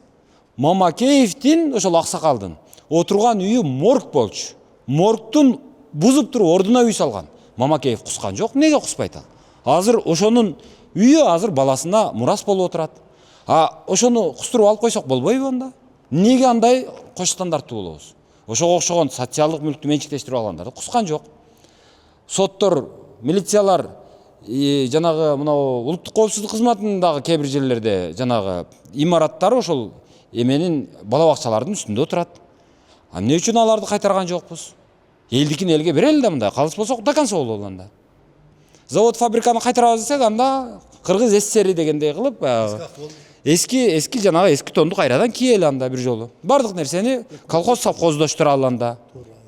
До конца кылалы да анда. Жок, аны кылган жокпуз. Кыла да калбайбыз. Кыла турган болсок аны бага албайбыз. СССРго ошол маалда нефтисин сатып чет өлкөгө. Ошонун эсебинен бизди багып аткан экен көрсө. Нефтинин баасы түшкөндө эле СССР ачка калды. Бизди кармай албай калды, бага албай калды. Бага албай калгандан кийин эмне кылдык? Кой анда деп туруп, нары бурулуп, биз эркин болобуз деп кетип калдык. А өзүбүз дагы эптей албай калдык аны. Эптеп атабыз. Кудайга шүгүр. А бирок мынау ошол маалда бир жагынан алганда ошол завод фабрикаларды ушинтип, баягы элдин колуна өтүп, эптеп, мынантип иштетип кылдырап аткан экен. А жок дегенде булар өздөрүн багып атат да. Мамлекет бакпай атат. Анда жөн коелу да анда. Кыскасы, мен ошол баягы биздеги окумуштуумун деген, аксакалмын деген, интеллектуалмын деген, жанагы не деп коет жанагы юристмин деген, заслуженный юристмин дегенге окшогондордун бардыгына суроом бар. Эч кимиси ошол кустуризацияга адекваттуу бааны бере алган жок. Прокуратура сынган, сот сынган бизде.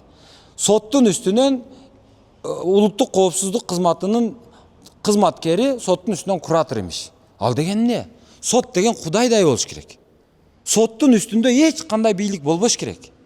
А бизде азыр соттордун үстүндө улуттук коопсуздук кызматкеринин бир патсан бир мындай алганда бир чычкагы аксакал соттордун үстүнөн кураторлук кылып отурат. Шеп муну мындай кылып чыгарып коесуз. Мына биздин көзөмөлдө турат деп. Ар түрдүү нерсеге намек берип. А соттор ошодон чыга албай титирешип алар отурат. Ошондой сотто азыр бизде мисалы мынаны азыр муну мамлекеттин пайдасын алып атабыз. Ошого сотко бердик, азыр сизге бир дело келет деген болсо, куратор бир баягы чычкак келип туруп ошону айта турган болсо, кайсыл аксакал менмин деген сот, кайсыл жанкечти сот жок, бул жерде менчиктештирүү мыйзамдуу болгон экен деп кое алат. Кантип? Эч ким анте албайт. Ошентип бизде сот сынган, сот жок бизде. Мин. Экинчи маселе, прокуратура. Эгерде прокуратура сынбаса, токточу мынаны бир кана тергөө кандай болду? Кана мунун аудит болдубу? Ошо маалда бир юридикалык экспертиза болдубу? Корутундуларын алып келгилечи. Кантип менчиктештирген экен? Ким менчиктештирген экен? Эмненин негизинде менчиктештирген экен? Канча акча төлөгөн экен? Ал акча эмненин негизинде ошентип бааланган экен? Баланстык баасын ким текшерген экен? Паланчы текшерген экен. Кана колу? Мына колу. Кана документ? Мына. Кана комиссиянын чечими? Мына. Деп анан кийин андай болсо, анда сотко жөнөтсөңөр болот деген бир прокурор болгон жок. Бардык деланы шатыратып алып келип, оюнан токуп, нени жазса ошонун бардыгына колду коюп, сотко деп жөнөтүп туруп беришти. Прокуратура сынган, сот сынган. Бая Текебаев айтмакчы, эми эл сынса, карманар эч нерсебиз калбайт дегендей эле болду да мындай алганда. Азыр эми карманар бир эле нерсе турат, бир эле институт турат. Жогорку кеңеш сынган. Алар дагы нотариустан айырмасы жок. Бизде ошол бир гана азыр президент гана калды. Президент азыр ошон үчүн элдин бардыгы айтып атат. Урматтуу президент, мен сизге кайрылам. Урматтуу президент, мына биздин мына маселени чечип коюңчу деп президентке гана кайрылып атат. А президент ошол укуктарды кайрадан соттой кылып, прокурордой кылып, улуттук коопсуздук кызматынын кээ бир баягы эмелерин, баягы суратор дегенге окшогондорун жоюп, сен улуттун коопсуздугун, разведканы, башка нерсени карайсың, экстремизмди карайсың, чындап эле кооптуу нерселерди карайсың. Сен мына ички маселеге кийлигишпе көп деген нерсени президент өзү айтыш керек деп ойлойм. Мынау ичкеридеги паланчы жеп коюптур, паланчы ичип коюптур, паландай бир врачтын бир эмеден пациенттен пара алган, бир 5 000 сом пара алганын улуттук коопсуздук кызматы тергеп отурбаш керек да. Ошону аңдып отурбаш керек да. Мына жакта Өзбекстан кандай чечимдерди чыгарып атат? Казакстан не чечимдерди чыгарып атат? Түркмөнстан не кылып атат? Орусия не кылып атат? Украина не кылып атат? Эгерде ал мындай чечим чыгара турган болсо, анын кесепети мынандай боло турган болсо, мисалы Украина келип туруп дрон менен жанагы Орусиянын нефти базаларынын МПЗларын бомбалай турган болсо, нефти калбай кала турган болсо, биз каяктан нефтин алышыбыз мүмкүн? Бизде кандай варианттар бар деп, ошону нарака бир 5 жыл 10 жыл жок дегенде нарагын ойлонуш керек да. Ошону улуттук коопсуздук кызматы дейт да. Өзбекстан мына жактан бир канал куруп атыптыр десе, аны неге куруп атыптыр? Анын бизге кандай кесепети болот деп ошону ойлонуш керек да. Өзбекстан же болбосо Казакстан мына жактан мындай техниканы сатып алып атыптыр, мына жерге мындай бир суу сактагыч курам деп атыптыр, же мына жерге мындай ГЭС курам деп атыптыр, же мына жерге Кыргызстан чек арасына алып келип атомный баягы электростанция курат экен деп аткан болсо, мунун кесепети кандай болот? Мындан кыргыздарга пайда болобу же зыян болобу деп ошону караш керек да. Ошолорду анализ кылып отуруш керек да. Жок, анын бири жок дагы мынау аксакалга окшогондорду анан ызыр баягы колун толгоп алып барып камап заводуна алып, анан эми мэрияга берип коюп эрдемсип отуруп калдык. Мэрия болсо эмне кылышын билбей отурат, эми арендага бересиз деп. Андан башкага азыр ушу 1 бут менен туруп атабыз. 2 бутун койсо сразу налог аренда төлө деп атат. Мунулоруңуз бир жагынан карасаң заңдап кеткен эмелер го, бул казанбы эмне бул? Бул автоклав для стерилизации дейт. Мына көрдүң корзина, корзинада банкалар салынат дагы бул жака. Анан кийин барып, анын ичинде суу болот. Мына Суу 60 градус суу болот. Муну кран менен көтөрөбү? Телефон менен бар салып бирибизде. Оно менен көтөрөт экен да. Телефон апар салат дагы, экөөнү салып туруп. Анан кийин ичинде суу болот 60 градуста. Жаап туруп, герметичный жаап, давлениясын 2-3 чейин көтөрүп дагы 100 градуска чыгарат. 100 градус, мунун ичинде 100 градус. Бул баягы процесс стерилизация болот да. Анан кийин чыгарганда баягы суу ичинде тузу да бар, уксу да бар, банкем сынат да, стекломатор. Сапаты бар банка, сапаты жок. Ошондон ашкандан кийин мынантип агрессивный сыра деп коет орусчачы. Обязательно краска темир жейт булчу. Агрессивный деген тузлуу суу болот го. Корабльде болуп ушу чирибет. Бул жылда керек болсо 3-4 жыл алмайсыз сразу мунчу. Көп чыдабайт. Несин алмаштырасыздар? Вес өзүнүн ыргытып дагы башкасын коет бул жака. Автоклавдын өзүн булчу. Бул автоклав для стерилизации деп коет. Буга мисалы анау чирбей турган темир койсо аны деле жеп коебуз. Ал да боппоз болуп ушундой чалтак чыгат. Себеби мына банка түшкөндөн кийин банкада заводдон кээ бир жер калың, кээ бир жер жука. Баягындай режим бергенде тырсынат дагы ичиндеги тузу, уксу бадырында чыгат дагы баягы стерилизация агрессивный болуп калат дагы. Баягы көтөрүп атканда бүткөндөн кийин шабуулдап баягы суу ашат. Суу ашып ушунда обязательно болот болчу. Эми бир жылда бир краскалап андай кылып коет. А так көпкө чыдабайт булар. Себеби среда агрессивный өзүчө. Туз, уксус. Любой нерсени тесип жеп коет. Демек, мунун баягы заңдап кеткенин карап туруп, азыр бул эски иштен чыгып калган дегенге болбойт. Кадимкидей иштейт. Бул нормаль. Себеби мынабу банкалар герметти ичинде жабылган. Буга ичине эч нерсе кирбейт да, чыкпайт дагы. Анан кийин ичинде под давлением бул кармалат. Себеби давление болбосо крышкасы кайнаганда учуп кетет асмангачы. Ошондон противный давление, тыштан давление берет бугачы. Ошон үчүн бул таразы болуп турат да. Эгерде давлениеден чүрүсөң крышка шишип чыгат да пук учат аякачы. Анан ичине бадырыңда суу чыгат. Эми ал процесс ушундай экен да. Айна жок. Ол нержавекте деле ушундай болот. Нержавекте бар бир жер жата алчы. Наркылар, алар да автоклав, наркы. Жок, олар ичинде баягындай маринадын даярдайт. Туз, барын қошып текшеріп егер анан кейін банкаға қойылады. Булардын азыр ошол жабдыктарын айтып берсеңиз азыр кимиси эмне кылат? Мисалы жумуш кылат. Мынау автоклав, бул бишират экен. Для стерилизация болуп кетти. А мынау столдор бул нарактан Бул жер банкалар келип пар менен дымды алып келет. Пар шпарт етіп 130-140 градуста. Жуылғандан кейін біраз эме болуш керек да, стерилизация болуш керек. Мына жерден көрөйлү анда. Мына конвейер. Бадырын тиги жактан жуылып, щеткамен езилип, таптаза өмдөккө түшөт. Бул жерде окуучу кыздар алып, мына банканы алат, дагы ичине салып туруп, мына картон чогултуп тапшыра берет десеп, канча кылдым? 10 банка, 20 банка, 30 банка деп. Ошондо бул жерде ушундай процесс. Эмени кандай салышат жанагыга? Кол менен ушул жерден салабыз. Каерде салат аны? Ушу мына бадырың мына агып атат. Банка турат мына. То есть мына жерде банка турат. Алат. Аны алат да алдына коёт. Анан мына жерде банка секин бадыр жылып келе берет. Алып туруп ичине мында кышатып салат. Желательно окуучулар себеп кол ичине кирет да. Экөөбүзгө кирбейт.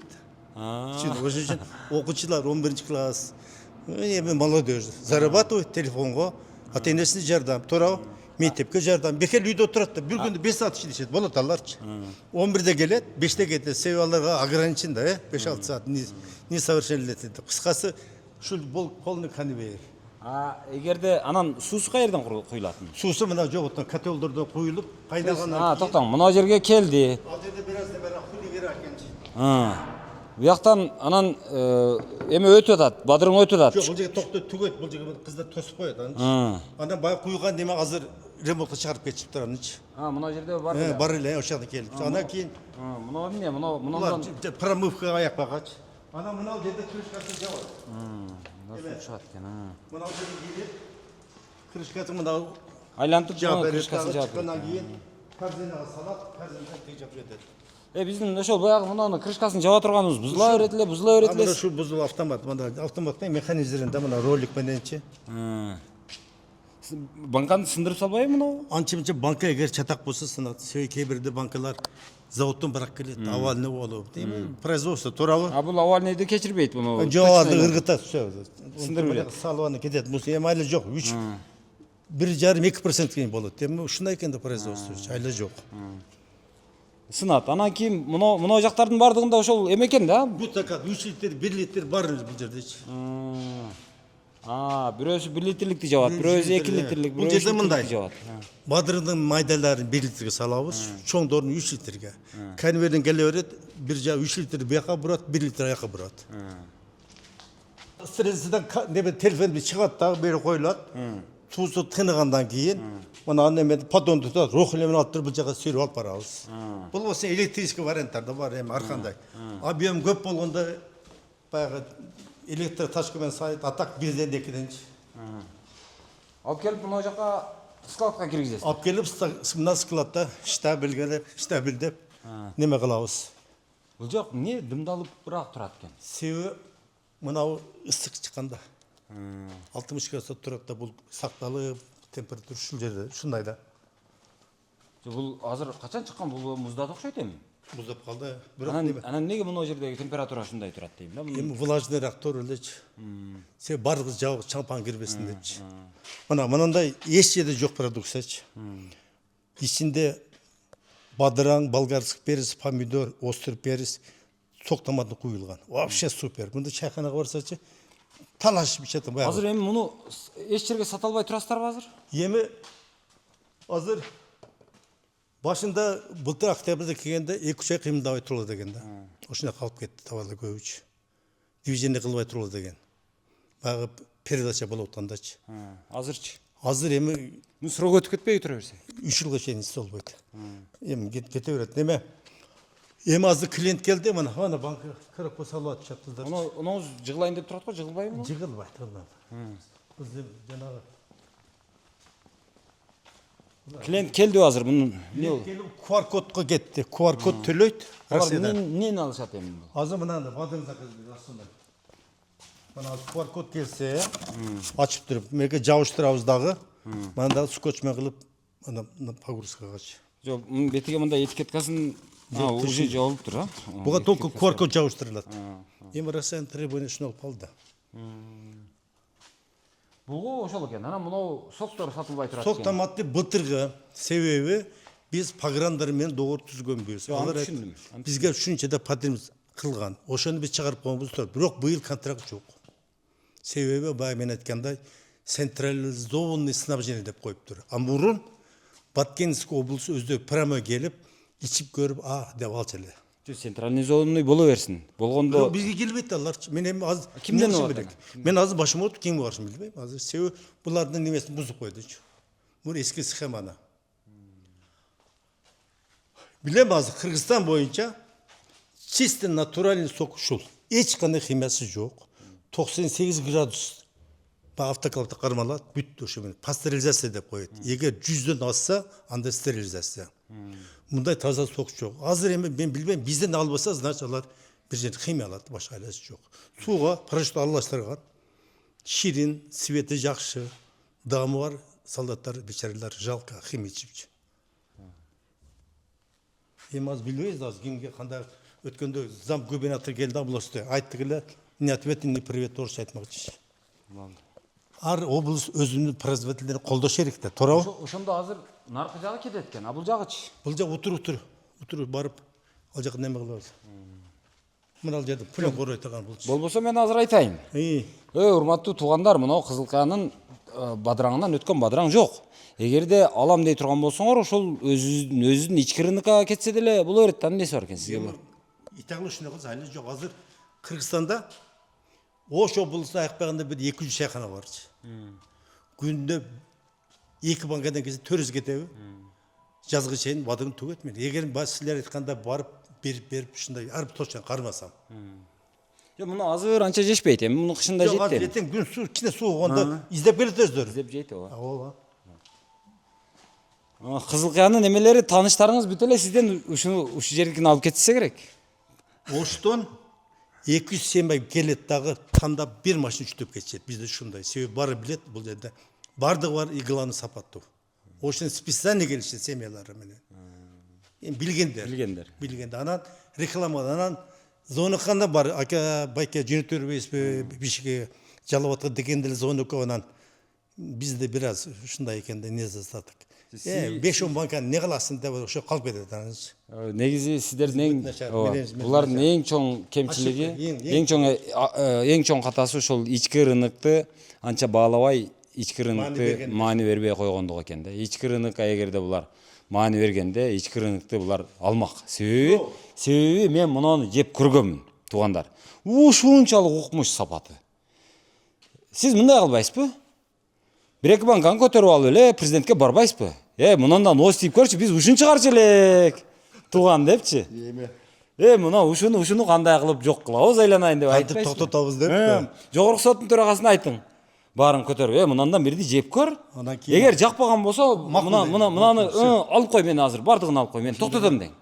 Жогорку соттун төрагасына айттың. Облус соттун төрагасына айттың. Мына шаардыкына айттың. Банкаңызды көтөрүп барың да. Эгер жакпаган болсо дең, айттың, ачык айттың. Мына мен сиздин ордуңузда болсом ошентип этелем. Туурабы, урматтуу чоңдор, кыскасы, бардыгыңыздар. Эгерде мынаны жеп көрүңүздөр, ушу киши эртең сотко алдыңыздарга барат. Мурда көлгө барган эмесмин деп жүрчү эле, азыр көлгө дагы, Бишкекке дагы барат эми. Ат тезегин кургатпайт. Ошондо муну банкасын көтөрүп алсын. Анан жеп көрүңүздөр, даамдап көрүңүздөр. Эгерде жакпаган болсо сиздерге, анда ушул эмени ушуну алмактан нары алыңыздар, каалаганын кылыңыздар. Мен деле ошондой ойлойм. Каалаган кылыңыздар. Кааласаңыздар бомбаны коюп туруп жардырып таштаңыздар. Кереги жок болсочу. Эгерде чындап ошондой даамы жакпаса, анда жардырып салыңыздар. Каалаган кылыңыздар. Туурабы? Эгерде жаккан болсо, бирок муну чыгарыш керек. Муну бир эле Кызыл Каян эмес, ош эменин бүтүндөй Кыргызстандын брендине айлантыш керек. Улуттук продукциянын бирөөсүнө жеткириш керек. Буга тескеринче масштаб бериш керек. Бу кишиге талап коюш керек. Кыргызстанды толугу менен өзүң камсыздайсың, андан тышкары экспортко чыгарасың деп. Баштап биринчи кезекте Кыргызстандын өзүн камсыздайсың. Кытайдын, Орусиянын, Казакстандын продукциясы кирбесин мына ушул консервация боюнча. Сен өзүң ошонун бардыгын кууп чыгасың. Акча өзүздө калсын. Налогту сен төлө, айлыкты сен бер элге деп ошондой кылыңыздар, туугандар. Мынаны ошону айтыңыздар. Сизге менин эми сунушум айла жок. Эртең соттошосуз эми. Сотко жазыпсыз. Эми сотко бардык жерге эми ошол мына банкаңызды көтөрүп барың. Айтың, мынаны мен чыгарып атам дең. Эми ушунун даамы силерге жакпаган болсо, анда каалагандай чечим чыгаргыла. Кааласаңар, аласыңар, өрттөй бересиңер, жардырып бересиңер, өзүңөр билгиле. Эгерде жаккан болсо, мынаны сактап калыш керек. Ошого жардам бергиле деңчи. Чогуу сактап калайлы. Ооба. Ошого салым койсуз. Туура. Ошондон соттордо прокурорлор Мына жерде смаке деген неме турат. Торговый эмне деп койду эле, маркабы. Эсмейк деген суперзел деген сөз да.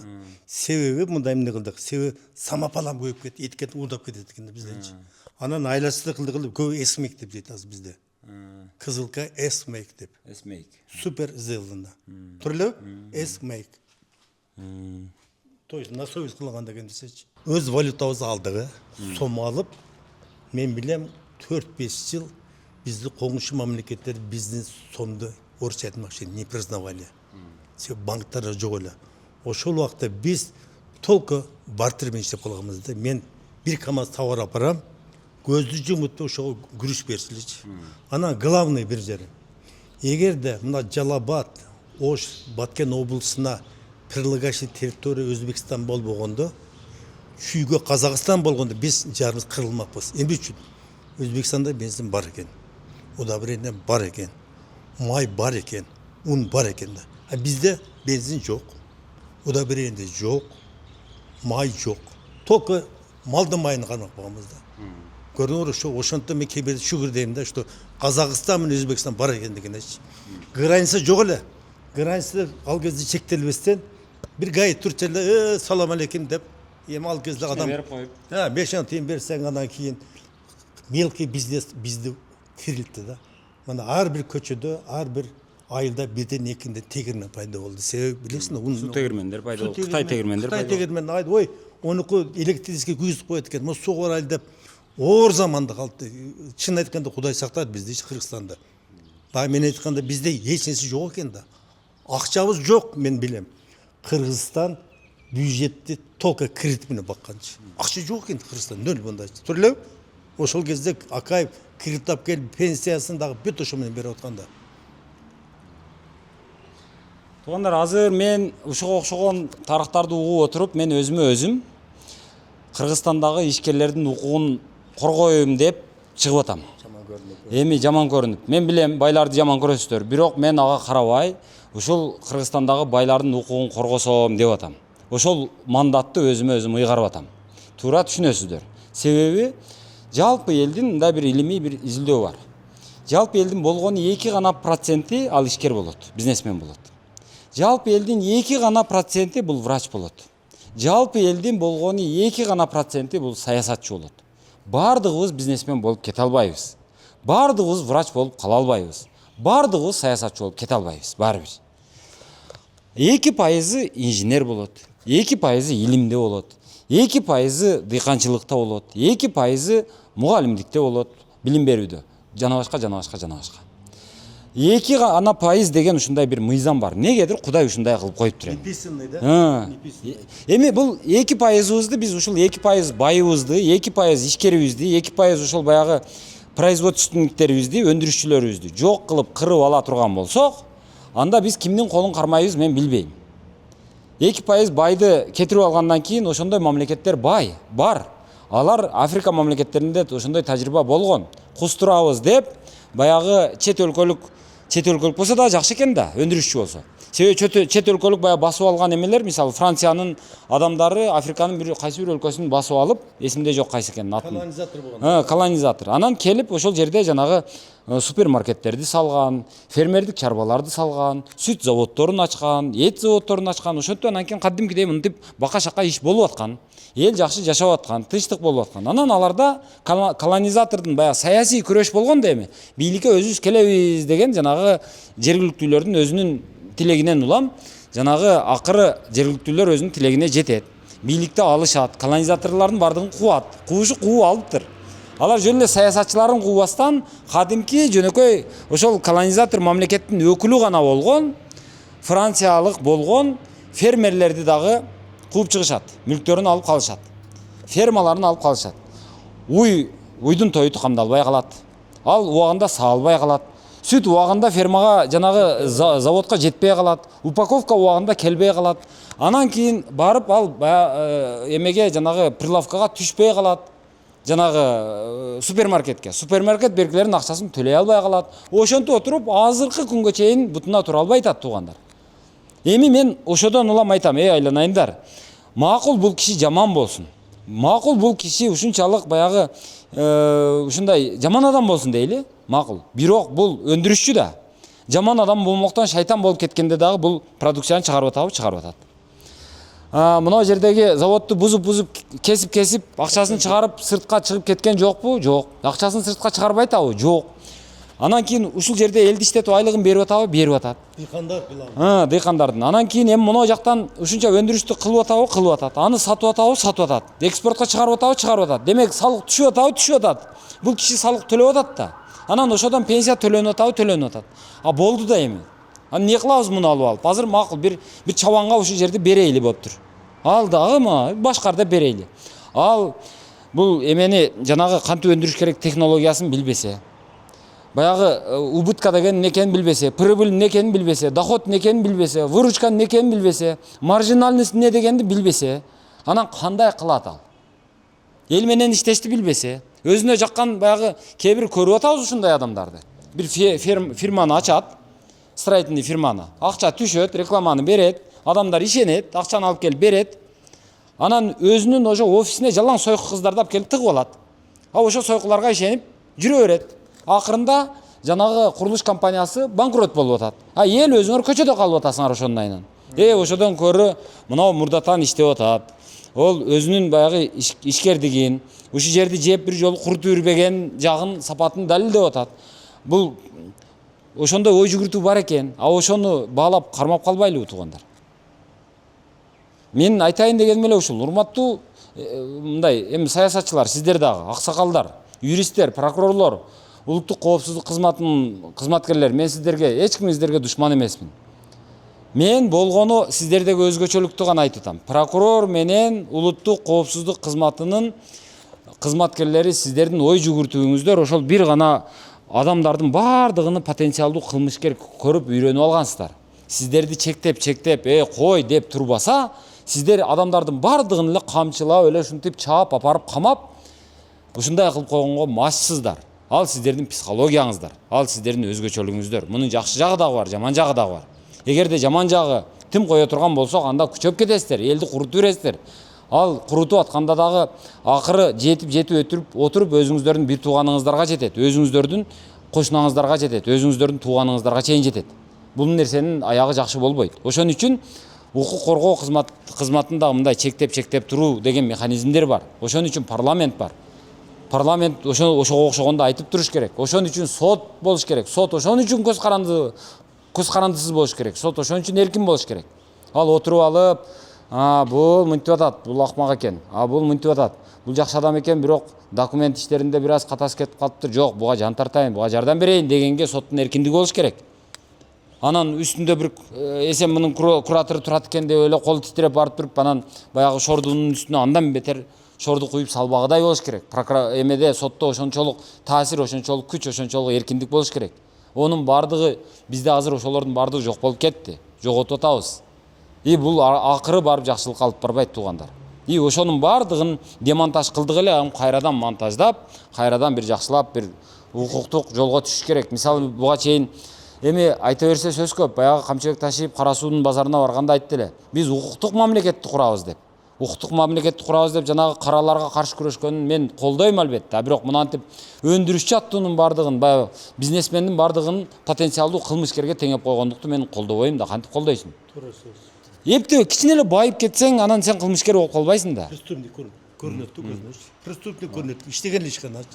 Ташиев сизди кабыл алдыбы ошол улуттук коопсуздук? Мен ошол жерге барганда ошол неме чыкты, этажда болдук. Киргизбеди да. Мен 4 күн ушул жүрдүм. Мени хотя бы бир немени көрсөтүп коюн депчи. Анан главный комиссия болуш керек эле да. Комиссия деген сөздү билесиң да. Чогулуп туруп, документ карап, анан кийин туура турмайсың. Комиссия болгон жок. Шеф айтты, чечти, бүттү. Ошондой болду. Анан 4-5 Азыр күн сотко кайрылдыңыздарбы эми? азыр сотко кайрылдым. Азыр уже башталды. Эми акырындап мен сезип турам, сложныйраак обстановкачы бирок. Чечсе бирок при желании бул байсы сиз айткандай эме да жогору жакка карап турушат да. Эмне болор экен деп. Туугандар, эми ушундай. Мен мындан ары көбүнчө ушул өндүрүшчүлөргө, ишкерлерге басым жасайм. Мен ошолорго болушам. Мени туура түшүнүңүздөр. Себеби аларга азыр баягы калктын аялуу катмары деп айтчубузго, эң аялуу катмар азыр ишкерлер болуп калды. Элдин жек көргөнү дагы ишкерлер, прокуратуранын жеми дагы ишкерлер, улуттук коопсуздук кызматынын жеми дагы ишкерлер, соттордун жеми дагы ишкерлер. Кыскасы, бирок салыкты төлөп аткандар дагы ишкерлер. Мамлекетти багып аткандар дагы ишкерлер. Бажыга жанагы мынча миллиард түштү деп атабыз, бажыга ошончо миллиардтарды төлөп аткандар дагы ишкерлер.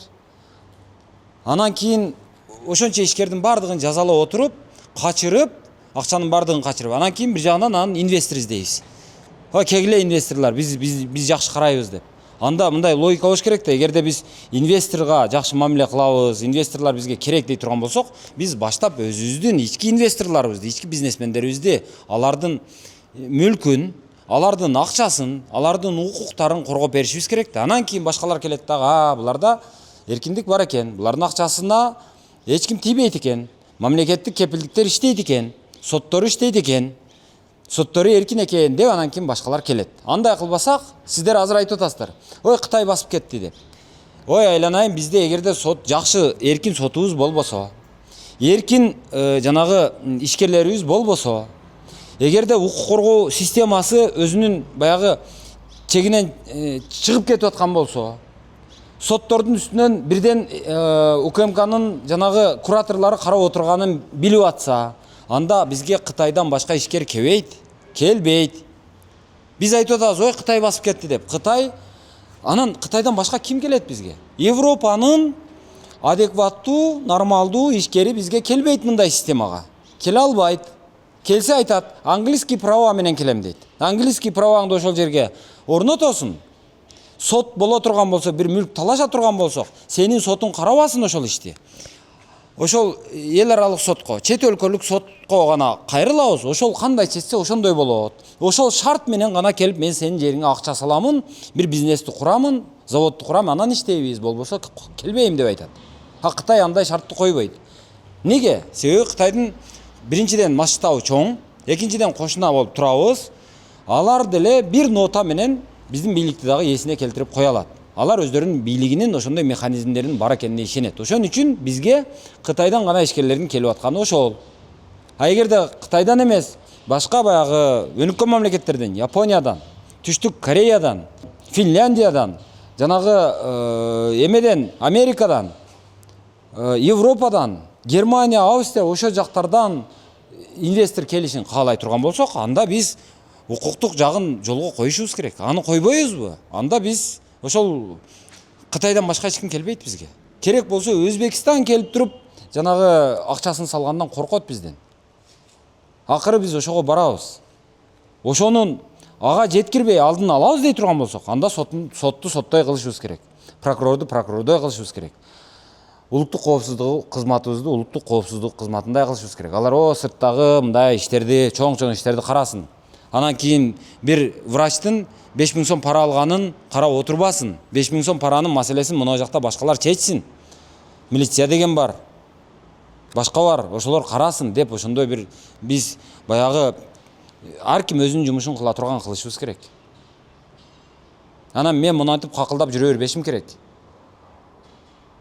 Мынага окшогон ишти бизге мага жеткирбей эле, ошо мени какылдатпай эле керектүү өзүн тиешелүү органдар чечип кое ала тургандай болуш керек. Биз ошого жетишибиз керек. Мен ошону талап кылып жүрөм мен. Азыр көрдүңүздөр. Кызылкыя өзү жаралгандан бери өндүрүштүк шаар болуп жаралган. Бул жерде ошол 2000-жылдары менчиктештирүү болуп аткан жылдары, мына 90-нчы жылдардын башында деп коелу. 90-жылдары бул жерде болгон бир 30 миңдей адам жашаган. Андан кийин бир 50 миңдей болгон. Азыр эми ошол расмий, бейрасмий болуп бардык жашоосун кошуп санаганыңда болгону 150 миң калкы бар. Бирок ошол 150 миң калк жашаганга чейин ошол 30 миң, 40 миң калк жашаган маалда бул жерде 20дан ашык өндүрүш болгон. Жалаң ошол эт комбинаты, сүт комбинаты, обувной фабрикасы, аскердик заводу, табак заводу, тамеки завод. Андан сырткары шахтасы, азыркыдай жалаң өндүрүштүк нан завод деген болгон, дан завод деген болгон, кыскасы жалаң өндүрүш болгон. Бекерчилердин шаары болгон эмес, нак өндүрүшчүнүн, нак адистердин шаары болгон. Эми жанагы Акаевдин маалында баягы мүлктөрдүн бардыгын менчиктештиресиңер деп мамлекет өзү милдеттендирип атып тезирээк менчиктештиргилечи деп менчиктештирген. И ошондо менчиктештирилип көп нерсе кеткен. Анын да ал жерде баягы калыс дагы менчиктештирилди, калыс эмес дагы, адилетсиз дагы менчиктештирүү болду. Андан бери бир 30 жылдан ашык убакыт өттү. 35 жыл болуп калды. 35 жылдан кийин келип, азыр эми ошону кайрадан жана менчиктештирүүнү кайра карап чыгабыз деди. Себеби ага элдин талабы бар болчу. Себеби калыс эмес менчиктештирүү болду деген доомат көп жылдан бери айтылып келаткан. Макул. Эми андай боло турган болсо, ошонун айынан жанагы кустуризация деген программа чыкты. Макул, кустуралы. Кустура турган болсок, жана айткандай, калыс болгон жок. Рамка болгон жок. Кимдер кусуш керек, кимдер куспаш керек дегендей бир таза мындай тизме болгон жок. Анализ болгон жок. 10 келгенин кустурдук, 10 келбей калганы калып кетти. Эми ырас кустурабыз дей турган болсок, кустуруш үчүн дагы өзүбүздө жетишерлик авторитетибиз болуш керек да. Ал авторитет жок. Эмне үчүн? Мисалы мынаны карагыла. Кусуш боюнча айта турган болсок, мынау Кызылкая шаардык сотунун имараты. Бул бала бакчанын имараты. Азыр Кызылкая шаардык соту өзү очоюп балдардын имаратында отурат. И ошонун айынан балдар бала бакчага бара албай отурат. И балдардын имаратында, балдардын мындай окуй турган жеринде очоюп отуруп алган сот өзү башкалардын акысы жөнүндө эми чечим чыгарам деп отурат. Бирок сотторду биз айтып коюшубуз керек. Билип коюшубуз керек, жок дегенде. Соттор бизде азыр калыстыгы жок, адилеттиги жок, күчү жок, бийлиги жок. Бул болгону жанагы нотариуска айланып калган нерсе болуп калды. Неге? Кече ошол кустуризация болду. Ал экономикалык максаты кандай? Адилеттик жагы кандай? Коомдук жанагы спрос кандай? Берки сатып алган адамдын укугу кандай? Ошонун бирин дагы анализдебей туруп, жанагы улуттук коопсуздук кызматынын кураторунун көзөмөлүнүн астында ошол улуттук коопсуздук кызматы кандай кааласа, ошондой чечимдерди чыгарып берип отурат. Азыркыга чейин ошол нерсе келе атат. Ошон үчүн айтам, урматтуу биздин негизи эле коом, эл. Бизде сотторго жетишерлик эркиндик болуш керек. Монантип буларды чыч айтып бир бала бакчада отургузуп койбостон, заң кайтып бир жерге имаратты салып беришибиз керек өзүнө. Анан муну бала бакчага беришибиз керек кайрадан. Сот ошондон кийин жүзү жарык болуш керек. Андан кийин соттордун үстүнөн куратор деген нерсени жоюшубуз керек. Сотторго толук эркиндикти беришибиз керек. Соттордо полнота власти деген бар. Ошол толук бийлигин өзүнүн колуна алыш керек. Соттор эч качан прокурордон коркуп чечимди чыгарып атканда, жанагы улуттук коопсуздук кызматынан коркуп, же дагы кимдир бирөөнөн коркуп чечим чыгарбаш керек. Сот адилеттүүмүн дейби? Адилеттүү болуш үчүн өзү карап туруп, мындай кылсам адилеттүү болот дегенге жетишиш керек. Вот ошондо гана бизде ишкердик ошондо өнүгөт. Ошондо гана сырттан биз жакшы көргөн Европа, Корея, Япония дегенден ошондо инвестор келет. Ал жокпу? Анда өзүбүзгө окшогон Кытайдан башка эч ким келбейт. Биз ошол жакты карабай туруп, мына жакта инвестор тартабыз дейбиз. Инвестор чакырабыз дейбиз. Бирок өзүбүз мына жакта кустурабыз деп көрүнгөндү баягынтип мүлкүн тартып алып атабыз. Бул жагынан жок, биз силердин укугуңарды камсыздайбыз, келгиле деп атабыз. Бирок бизге ишенбей атат. Анан эмне кылып атат? Анан кытайлар гана келип атат. Европадан келе турган инвестор айтып атат. Эгерде талаш болуп кала турган болсо, баягы англис укугу менен келем деп атат. То есть английский право деген бар. Ошону менен гана келем деп атат. Ал деген сөз, эртең Кыргызстанда ошол мүлк боюнча бир талаштар жаралып кала турган болсо, анда сенин сотуң мени соттобосун деп атат. Чет өлкөдө сот болсун деп атат. И ошол соттун чечими аткарылсын деп атат. И ошол келишимге кол койсоң гана мен келемин деп атат. И биз ошого кээ бир учурда аргасыз болуп атабыз барганга. Түбү ушул. Мен ошол сотторго эркиндиктин берилишин каалайт элем. И ошону суранат элем.